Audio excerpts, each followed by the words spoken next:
Ini bukanlah kali pertama boy group Korea Selatan BTS tampil di panggung diplomasi dunia. Sebelumnya kita tahu ya, BTS juga pernah menjadi utusan khusus Presiden Korea Selatan dalam hal diplomasi publik.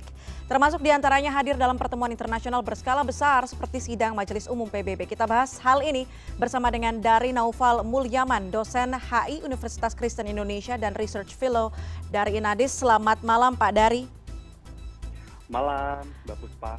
Oke, Mas Dari kayaknya ya kalau ini muda sekali. Kita ngomongin soal BTS nih soalnya ya.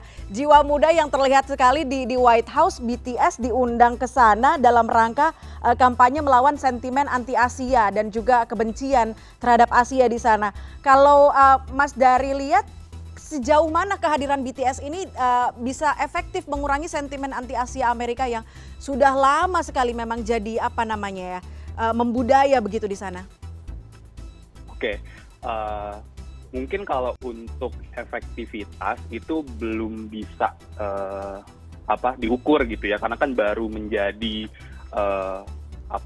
program atau baru berproses. Tapi yang saya mau garis bawahi adalah Presiden Joe Biden memilih atau mengundang BTS ke White House itu merupakan sebuah langkah yang rasional, langkah yang logis, mengingat posisi strategis BTS di kancah internasional gitu, Mbak.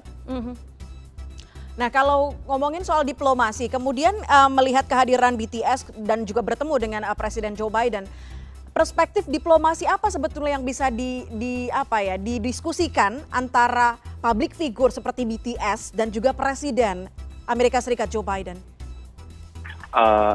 Tentu diplomasi publik kalau dalam hal ini. Seperti yang saya utarakan tadi, BTS diundang oleh Presiden Joe Biden itu sangat wajar mengingat BTS mempunyai posisi yang strategis, followersnya sangat banyak, fanbase-nya juga jaringannya luar biasa masif gitu ya. Sehingga dapat dikatakan cocok untuk menjadi ikon atau representasi masyarakat Asia atau masyarakat turunan Asia di Amerika Serikat yang memang mengalami perundungan gitu ya akhir-akhir ini, apalagi setelah ada pandemi COVID-19, lalu juga turunnya inklusivitas AS pada administrasi Trump, itu sungguh merupakan sebuah langkah yang logis bagi seorang Presiden Joe Biden untuk menanggulangi isu ini. Oke, tapi selain masalah perundungan tadi yang disebutkan oleh Mas Dari, kita tahu sebelumnya Amerika Serikat menjadi bahan perbincangan di media sosial karena ada penembakan yang begitu tragis di Uvalde, Texas, Amerika Serikat. Kalau melihat dari kampanye ini, apakah ini semacam agenda setting yang dilakukan oleh pemerintahan Amerika Serikat untuk meredam kekacauan atau informasi yang terlalu banyak beredar soal ini tragedi sebelumnya? Betul, karena seperti tadi yang saya bilang bahwa ketika Presiden Trump menjadi Presiden Amerika Serikat, memang kita lihat inklusivitas di Amerika Serikat ini turun. Dengan program-program Presiden Trump seperti America First, gitu ya, lalu juga seolah-olah memberikan angin untuk etnis-etnis tertentu saja gitu. Padahal kita juga tahu Amerika Serikat juga negara yang multikultur dan multi etnis seperti itu. Lalu juga populasi masyarakat Asia Pasifik dan turunan Asia Pasifik di Amerika Serikat juga ternyata cukup besar. Data terakhir dikatakan hampir sekitar 7% populasi Amerika Serikat ini adalah masyarakat Asia Pasifik atau turunan Asia Pasifik seperti itu. Nah, BTS mempunyai hubungan yang baik dengan industri hiburan AS. Kita tahu beberapa waktu BTS diundang di Grammy, di American Music Awards, Billboard, bahkan Oscar, lalu juga kolaborasi dengan beberapa musisi kelas dunia seperti Coldplay atau Halsey gitu ya. Sehingga sangat logis gitu, sangat rasional jika untuk dipakai sebagai instrumen untuk menanggulangi isu perundungan, terutama untuk komunitas masyarakat Asia Pasifik atau turunan Asia Pasifik di sana. Oke, Yang menarik adalah K-pop dan juga drama Korea termasuk BTS. Jadi bagian dari Hallyu yang populer dalam satu dekade terakhir di Amerika Serikat bahkan atau di dunia secara global ada pertukaran apa tadi pertemuan-pertemuan internasional ini bahkan pengenalan budayanya K-pop sangat tinggi. Nah kalau melihat hal ini Mas Daryl apa ini menjadi apa ya fenomena ini bisa diartikan bahwa K-pop bisa jadi alat daya tawar politik bagi Korea Selatan? Betul.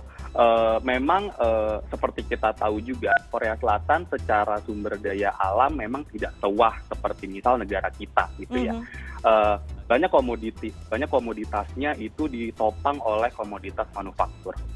Nah, salah satu manufaktur yang dianggap layak, dianggap dapat berkembang di masa globalisasi itu salah satunya kan konten-konten digital, konten-konten yang tidak memerlukan pabrik yang besar, tidak memerlukan sumber daya manusia yang misalnya sangat banyak gitu ya.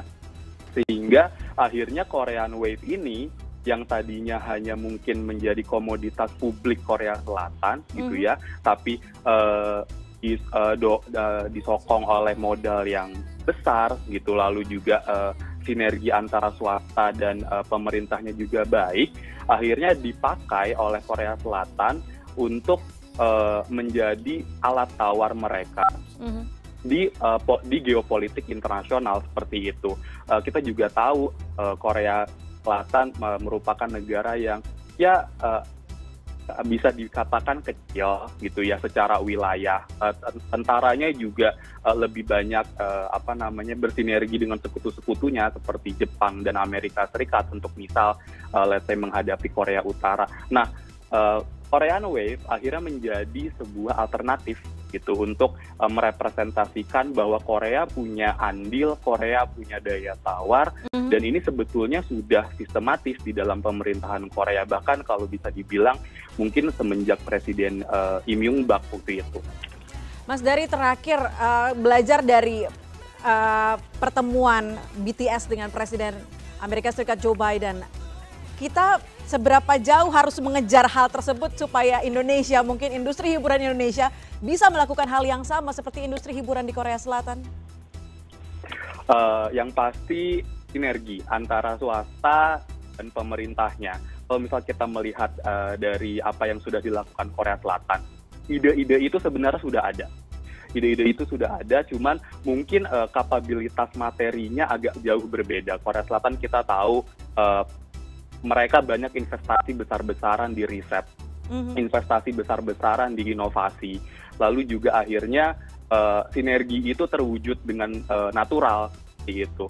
Maka jika pemerintah Indonesia ingin paling tidak industri hiburannya itu berjalan dengan baik seperti Korea Selatan, ya sinergi, lalu konsisten, gitu ya. Konsisten dalam artian banyak. Mungkin ini penyakit lama bangsa kita ya, setiap ganti pemimpin gitu ya, pemimpin itu kan banyak, bisa presiden, bisa menteri, bisa kepala lembaga, setiap ganti pemimpin ganti lagi kebijakannya, nanti ganti lagi, makanya jadinya yang sudah berjalan tidak dilanjutkan gitu, harus mulai lagi dari awal. Nah Korea Selatan ini sudah berapa presiden konsisten gitu, tetap akhirnya berdayakan, dikembangkan sampai akhirnya menjadi daya tawar tadi, alat diplomasi geopolitik Korea ya, soft power itu. Oke, artinya selain sinergi tadi, research and development juga harus dikencangkan sebetulnya ya, untuk tidak memulainya bukan dari sekarang, harusnya dari jauh sebelum ini sudah memulai itu, jadi kita bisa mengembangkannya lebih baik lagi. Mas betul. Dari Naufal Mulyaman, terima kasih banyak sudah bergabung bersama kami. Kita lihat semoga nanti industri hiburan Indonesia juga bisa melangkah jauh seperti apa yang sudah dilakukan oleh industri hiburan Korea Selatan. Amin. Baik, terima kasih kita kan banyak. Sudah punya misal Nicky atau Rich Brian. Oke, terima kasih. Selamat malam, salam sehat. Malam.